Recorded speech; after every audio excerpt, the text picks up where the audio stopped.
A duk inda kaga ingantattun jama'a, tabbas akwai ingantaccen shugabanci.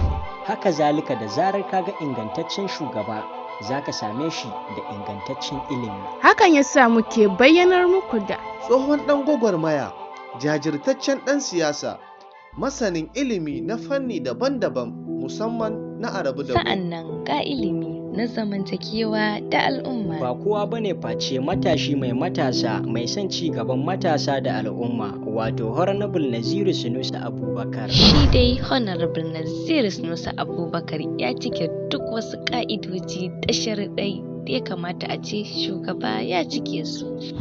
Don haka sai mu cire ra'ayi da son zuciya, mu haɗa ƙarfi da ƙarfe domin zaɓen matashin ɗan siyasar nan. wato Honorable Naziru Sunusi Abubakar a matsayin member Kawo Constituency 2023.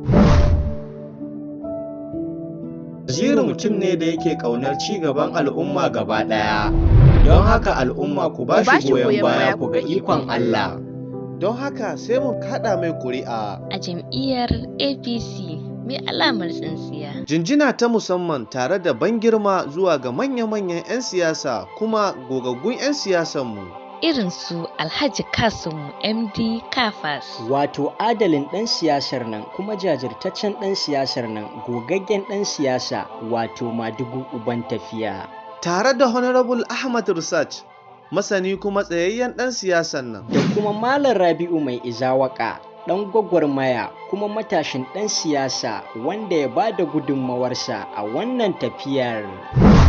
Naziriya Alkhairi. Naziriya alheri ne. Naziriya alheri ne. Mu bi cancantan kawai. Mu bi cancanta kawai.